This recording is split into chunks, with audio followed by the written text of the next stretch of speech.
It's time now for the Legends of Sports update with our pal Coach Charles Hatcher, SportsInsiderNow.com, the former Norview great. And Coach Hatcher bringing us today one of the architects of the Super Bowl from way back when, Jim Steeg here on ESPN Radio 94.1.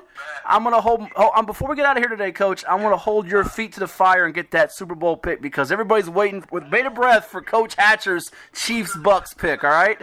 And I just snatched it out of the embryo mouth. Jim, he knows all about this stuff. All right, we're going to hear it. Let's get started with the news you could use, Matt. And he started from the premise, the concept, the first Superdome in Stanford. And he's got a story to tell. I got to let you just pull this out of him, Matt. It was really something that was historical-based and a real transition of what the greatest viewed game in the world is right now. And you got to hear this from him, man, at that time, boy. Jim, please, give him the news you can use on how this son of a gun started. And my affiliation with you through the years with Nick Nicolosi speaks for itself because Nick is just responsible for the attributes as well. But Matt, go to it, man. I just want to be a fly on the wall with this. All right, not a problem. Well, as Coach Hatcher mentioned, for 26 years in charge of the game for the NFL, that really has exploded into the sporting event of the year on the calendar. The former NFL VP of Special Events, Jim Steeg, with us here on 757 Saturday Sports Talk on ESPN Radio 94.1. Jim, how's life treating you? Everything's great. It's nice to be down here, and I'm not having to worry about going into the stadium and running around down there on campus. So all that stress is gone. So it's kind of nice to not have to go through that. Sure. Now, when you say down here, where are you currently? I know you were born in Boston, Massachusetts, from reading your bio, but are you currently residing in Florida, or? No, I'm in North Carolina. Okay. I ended my career with the Chargers and working out there, and then I got out there and got back to a place that I really loved. I went to school at Wake Forest and kind of returning to that scene. Okay. Although I will say I'm living in enemy territory in Chapel Hill. Yeah, you are. That you know how that goes there with UNC, Duke, NC State, and of course your alma mater with Wake Forest. But tell the folks that aren't familiar with it, and again, you mentioned your background there with the front office, Dolphins, Chargers there, I know too, but how you got involved with the Super Bowl, and we'll go through some of the ins and outs, the intricacies of the planning of it all, but how you got involved with it where you had such a great responsibility where if something went wrong, they were probably pointing the finger at you. Unfortunately or fortunately, I was working for the Dolphins. I was the business manager there, and I would say probably through the influence of Don Shula, our head coach, and Dick Anderson, who was head of the NFL Players Association or whatever, and my casual relationship with Pete Rozelle, then commissioner. I don't know why he did it, but he plucked me out and asked me to come to work. And when I went to work up there January 2nd of 79, which was just before Super Bowl 13, he asked me to come in and observe what was going on, but wouldn't tell me what my job was, or just wanted me to go there and then go to the Pro Bowl out in L.A. And then about 2 weeks after the Pro Bowl, he called me in the office and he said, okay, well, I'm putting you in charge of the Super Bowl, the Pro Bowl, the draft, and everything else we do outside of this office. At that point, I was, 28 years old. So it was quite a step up or whatever, and I guess he felt confident that I could pull it off. But it meant that everything that had to do with the game, funneled through me. And of course, back in those days, the game was a lot simpler. It was primarily the game. A halftime show that might have featured up with people or something like that. Not the superstars that it does now. And the anthems were sung by, local groups. I think we had the Colgate 5 at Super Bowl 13 or whatever it was. So I think he gave me the kind of keys to the car and let me run it and hope I didn't run it off the road. And the biggest goal, he says, I want you to do everything with class and style. We're not going to worry about where the money's come, because if you do it that way, the money will come. And we want to be innovative and creative. We want to be leaders, not just in football, but we want to be leaders in the sports industry. So whatever you could do to make us the first to do something or experiment with it, then go ahead and do it. That's what we did, and we tried. To give you an example, in '83, the Super Bowl was the very first NFL game to have a Jumbotron. It was brought in the temporary Jumbotron in the Rose Bowl and had it there, and that had never been done before in an NFL game. The next year, I think there were about 8 of them in NFL stadiums, so that's kind of an example of something we did and experimented with there that worked, that all of a sudden everybody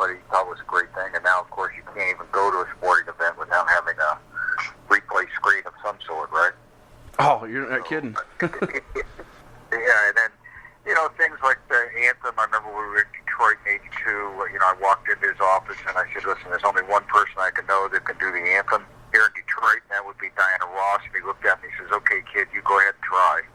Went and knocked on her door and she said yes. And that kind of changed where we are as far as who did the anthem and things like that. The halftime show remained something that was, we kind of were doing all along. I joked that the last one we kind of did this way, had dancing snowflakes, and it literally did in 1992 in Minnesota, but we got ambushed by our soon-to-become friends at Fox with a show called In Living Color, and the next year we went and knocked on the door of Michael Jackson and got him to do the halftime, and that was the beginning of the change and having stars doing that. But, hospitality things that we did starting in '84, events like the NFL Experience that in recent years have drawn as many as 250,000 people to it, before and around the game. It was always just trying to experiment, to try to do things to make it better and just do the best we can. The game changed so much because when I first got there, it basically was played in Miami, New Orleans, and LA. And, Tampa, ironically, was almost one of the first ones that we went outside of that realm. Tampa in '84, and then, Stanford Stadium in '85, and San Diego in '88. We really started going to different places, Minnesota '92, Phoenix, places like that. And I think that really is what changed the game, because each one of those cities brought something new to it and really helped develop it. And then I think that's happened is it's become the happening place to be. Unfortunately, it won't be that way this year, but, we were getting 40,000, 50,000 people that would come to the game and not go to the game. We joke about the fact that all the players and entertainers, things like that come to the game all fly out on Sunday morning, watch the game at home, but they're all there all week. So it's it really has become a place to be seen and be about. In your industry, Radio Row, again, won't happen this year. It's just been an evolution over time. Yeah, it really has. Looking at Jim, and this kind of goes in part with the structure of your position, the behind the scenes there for some of the fans and what your duties are day to day from a responsibility standpoint, but not having the number of fans we normally have. We know it'll be some, but not nearly what it would be, and not having the media extravaganza that is the lead up and build up to it. How do you think it will be different from past Super Bowls, ones that you worked, and how would it be different for you if you were working this one? Well, there's so much focus, particularly on the two teams, and building out their practice sites and setting up their offices and making everything right for the teams to be able to train properly and the coaches to be able to work. And that's not going to be necessary. Obviously, the Bucs will be in their facilities, and the Chiefs aren't even coming in until Friday, so it's almost like a road game to them. So you don't have any of those concerns that are there. I think that makes a big difference. The toughest thing for Tampa is that they're not going to have the influx where you would be in the point that you're filling every hotel room. You're not going to be doing that this year. And so I think that really has a big impact on the game. The team, to me, you don't have to worry about the media like you did. The concerns about the press conferences and all the satellite trucks up and like you said, Radio Row, it just isn't going to be there this year. And so maybe it's a return to a lot simpler time back in the 70s for a while. But it's just going to be a totally different feel around it. And I told you earlier, one of the things that's happened is that, because of COVID, they're limiting the size of parties. The two teams, for their pregame parties, are going to be limited to 500 people, but they must provide 60 square feet per person. Which means it's like a 30,000 square foot area that they've got to have these 500 people in, so shooting a cannon off, not getting anybody. So I think it's going to be a totally different feel around that. I feel for the players because I think that moment when they come out of the tunnel for player introductions is so special when you see everything around you and all the different things, and you stand there for the anthem. And of course, this is, I think today is actually the anniversary of Whitney Houston's anthem back in 1991, and you think of that moment that just kind of will be missed because you can't look around and see 70,000 people there with you. So I'm sure there'll be a lot of things going on, and it'll play very well on television. It just, nice news is for guys like Brady, they've been through it 9 times before, or Gronkowski through it, and you've got the Chiefs who went through it last year, so they know what it is. So For sure, indeed. We're talking with Jim Steeg. He is an American sports executive and the man considered throughout the National Football League most responsible for going this Super Bowl into the most popular one-day sporting event in the world. Part of our Legends of Sports update brought to us by our friend Coach Charles Hatcher, the living legend of sports, InsideAndOut.com, Norview High School fame. It's 757 Saturday Sports Talk here on ESPN Radio 94.1. You're home for Super Bowl 54 on the radio dial in Hampton Roads as the Bucs get set to take on the Chiefs on Super Sunday. And Jim, as you look at your time in helping run this operation, at what point, I knew you had to have a vision that you knew that this was going to be bigger than just a football game, more than that, and more of a spectacle and an event. Was there any moment that you look back on and it was kind of that seminal moment where you say, all right, this is bigger than just a football game? Well, I'll give you you always get consumed by what you're watching and what you're doing, but, and I always, it seemed like most of my life on New Year's Eve, I was always someplace else, in Pasadena for getting ready for the Rose Bowl, or Miami getting ready for the Orange Bowl, or New Orleans getting ready to watch the Sugar Bowl, things like that. And there was one point in time in the 80s where I actually got the chance to spend New Year's Eve at home. And we went out to dinner and everything with maybe 10 other couples at the time. And all they did during that whole thing was pepper me of what was going to happen at the halftime show. And I think it got me to realize that, oh my gosh, this is more. I just thought it's a halftime show. I guess I never focused on it being that big or something like that. And I think that got me that was what their focus was. They weren't concerned about anything else going in the game or asking who I thought was going to be in the game. It was all about the halftime show. I want to see the Rolling Stones. Yeah, them Rolling Stones. It didn't matter about really who was playing quarterback or what the keys of the game were. It was about who was performing. And that's what it is a lot of times now, and Coach Hatch knows this too. It's sometimes people are, the next day, instead of breaking down what happened in the game, it's rating the commercials or rating which commercial was the best, which was the least favorite. I wonder what happened. I think it was the game in Tampa. Again, it goes back that far, but that was the first time really that somebody did a commercial solely just for the Super Bowl, and that was Apple. The famous Lemmings commercial was kind of the first time, and it was such a strange commercial. Basically advertising that I think it was one of Max was coming out or something like that. That was the first time anybody really kind of did that, and that took that off. Now everybody, like you said, the commercials are a big part of it. And for me, I never got to see the commercials. They're on game day. They're not watching television. So, it would take me coming back and maybe a month or so after the game to sit down and watch a tape of the game in order to see everything that took place. You got a favorite memory of the game? Maybe one of the Super Bowls in general of your time working it? I know you did so many of them and they all maybe blend together at times, but any one stick out above the others? Well, I think the one to me that was the most memorable, and I think it was the most important event in the NFL, was the one after 9/11, Super Bowl 36. I think being able to pull that game off in the environment that we had, if you could remember back to that one, people were not getting on airplanes and going anywhere.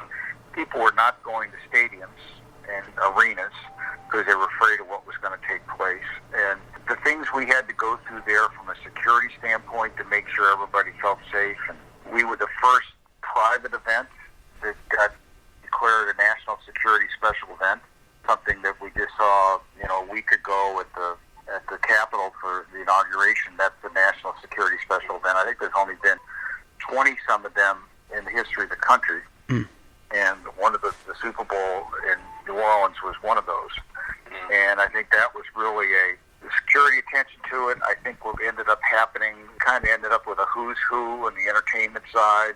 We got Mariah Carey to do the anthem after she'd said no a number of times.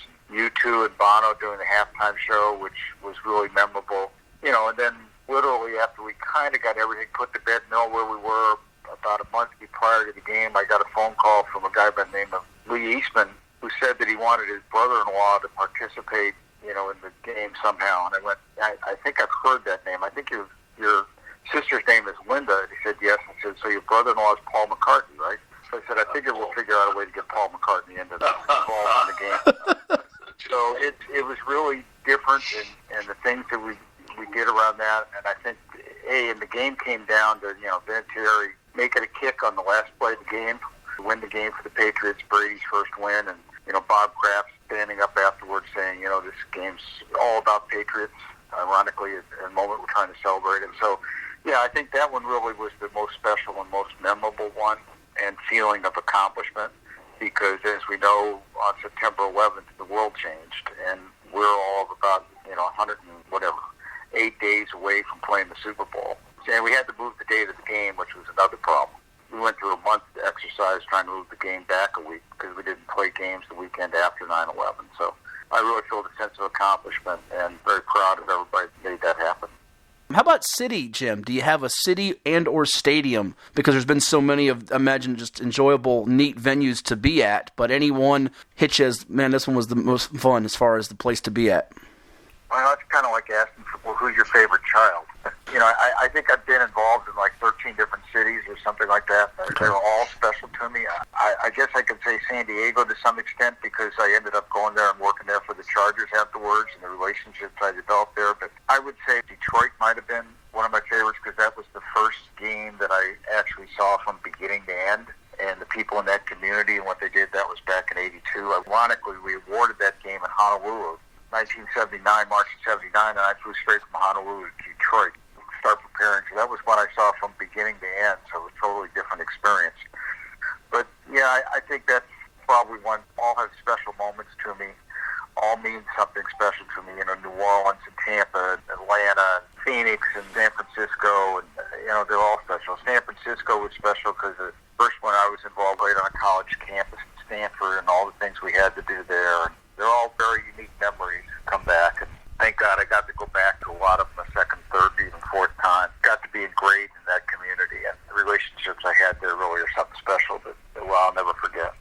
That's the former NFL VP of Special Events giving us the scoop on how the Super Bowl became the sporting event in the world as we've got the excitement and fever all over for Super Bowl 54 between the Kansas City Chiefs, the reigning Super Bowl champions, and the NFC champions, becoming the first team to play in their home stadium, the Tampa Bay Buccaneers, as Tom Brady looks for number 7 in his 10th trip in the big game. Well, Jim, thank you so much. It's been a pleasure. Before we go, though, I got to get a pick from, and if you want to, Jim, I don't know if you can or not, you can give us one too, but Coach Hatcher, the audience wants to know who you like in this game. You got a score for us, my friend? I do want to say one thing. Experience. You can never have too much. With a good team, they can play and they represent themselves well. The head of the snake can take you a long way. So I got to go with Tampa. All right, you got the Bucs. You got a score for us or no score? No, I'm not going to get into the score. Okay. But I'm going to get Jim's at the news that you can use from the back door. Yeah, what's up? No, I hate to say this. I used to always be able to tell who was going to win by the way that this game, and not as much this year, was always orchestrated by the front office. How did they make everything seem as normal as possible? You always tell who was going to win by, the players aren't running around trying to pick up mom and dad and all this sort of stuff. So this is going to be more like just a regular road game. I'll give you a stat for you that is really a weird one. Sure. This year in the regular season of the NFL, home and visiting teams were 122, 10 overtimes, and 2 neutral site games. In the postseason, the teams are 6-6. Home field doesn't mean a whole heck of a lot in this era of COVID. That's a great point. I mean, the home field might not mean much, which could very well mean something for Kansas City since they're the team playing the first ever team hosting the Super Bowl. If this was a normal game, it would be a distinct advantage to the Bucs. Right. But I don't think it is because, like I said, they're going to travel in on Friday, and it's almost like a road trip to some degree. So it'll be a lot easier that way. Well, some great points from the one and only Jim Steeg, American sports exec, the man responsible for helping grow the Super Bowl into the amazing event and spectacle it is. Thank you so much for going down memory lane with us and sharing some of your favorite moments and memories, Jim. Best wishes to you. Stay safe. And same to you, Coach Hatcher and Steve and the crew, all right? Thank you so much, guys, and thank you so much for the great sports fans there in the Hampton Roads area. That's important at Hatfield. It's fantastic. 757. Thanks for letting us be a part of your day with Legends of Sports Inside and Out. God bless you. Thank you, gentlemen. Be well. Jim Steeg with us, the former NFL exec helping grow the Super Bowl, part of our Legends of Sports update with Coach Charles Hatch of the Northview Living Legend here on 757 Saturday Sports Talk, ESPN Radio 94.1.